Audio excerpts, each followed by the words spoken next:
Bienvenidos. El objetivo de este video es desarrollar el tema la placa sudamericana y sus vecinos. En el mismo, en primer lugar, desarrollaremos el concepto de placas tectónicas.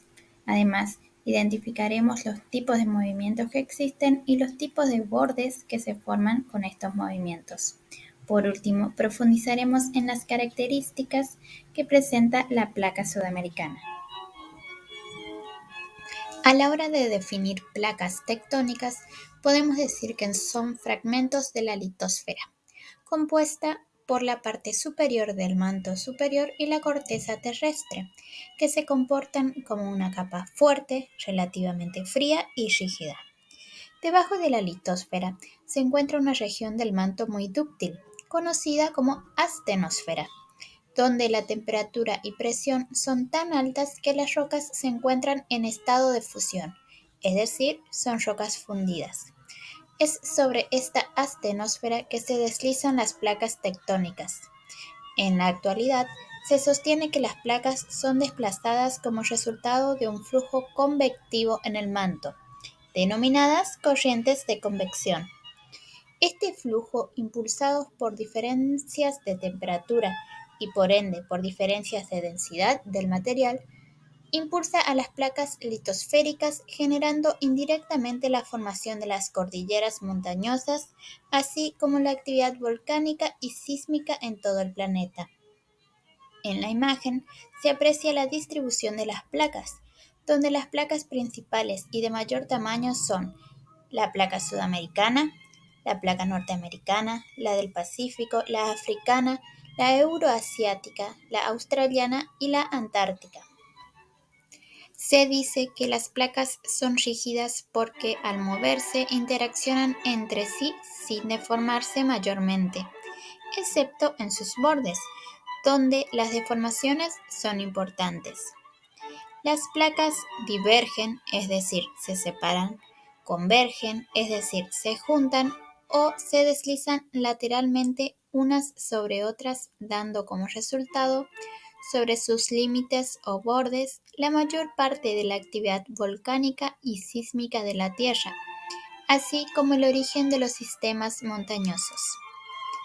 En la imagen A se observan bordes divergentes, que son bordes constructivos. Las placas se están separando una de otra debido a movimientos que las alejan.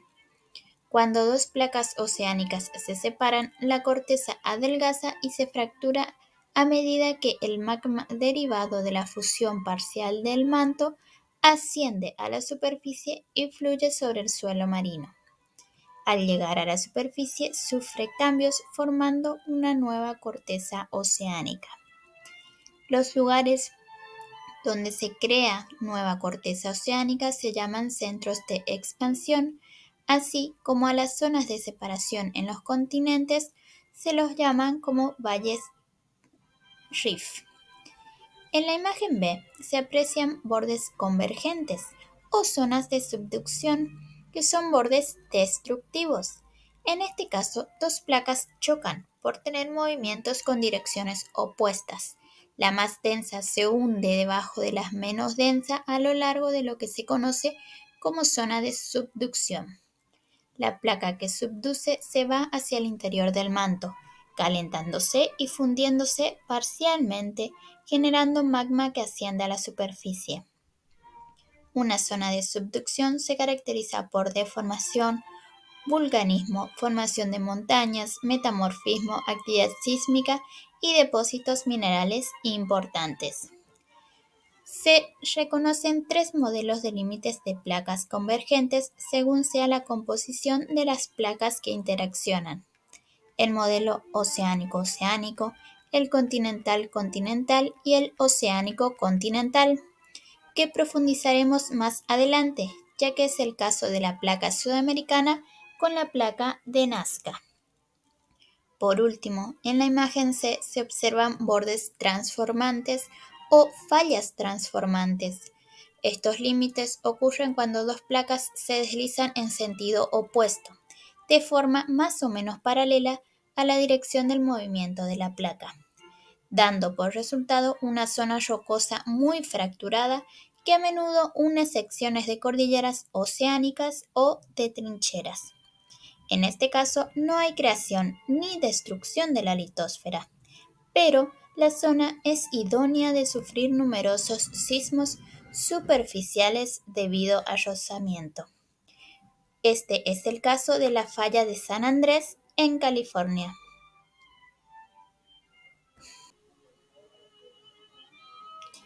Como mencionamos anteriormente, en la imagen se observa el proceso de subducción en las costas de Chile, que ocurre debido a la convergencia entre dos placas, una placa oceánica, en este caso la placa de Nazca, y una placa continental como lo es la placa sudamericana.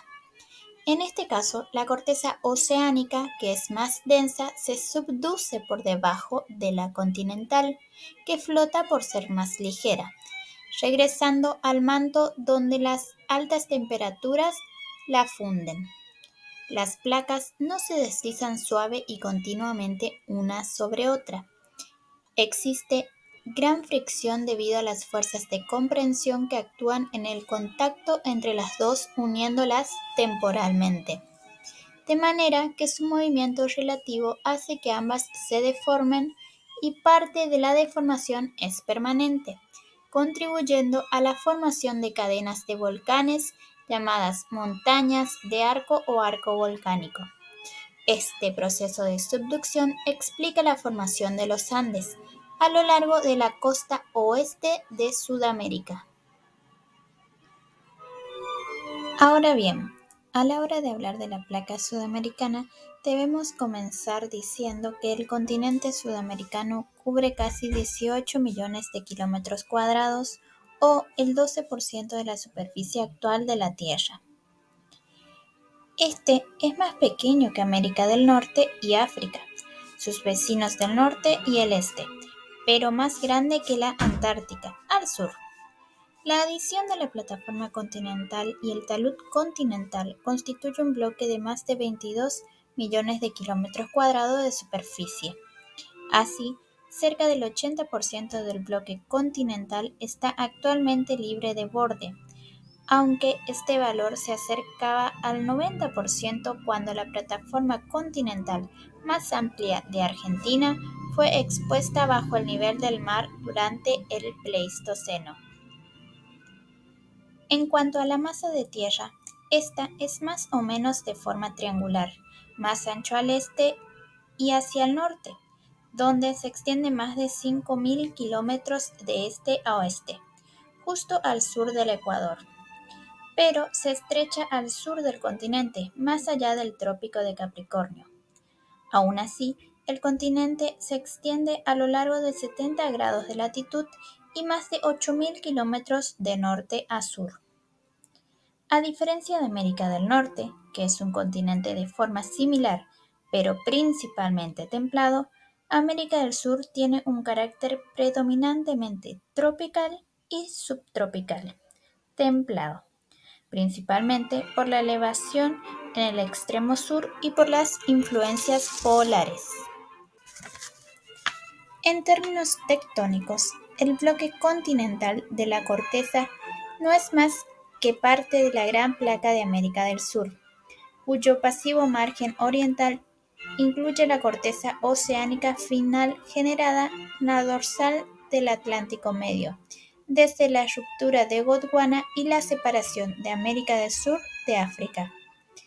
En otros lugares, la placa de América del Sur y los límites continentales coinciden estrechamente en los márgenes activos, principalmente al margen occidental de la placa, al extremo de las placas de Nazca y Antártica, donde los Andes se apoyan en la zona de subducción representado en el fondo del océano por la fosa de Perú-Chile, mientras que la placa del Caribe y Escocia hacia el este afectan a las costas del extremo norte y sur, respectivamente.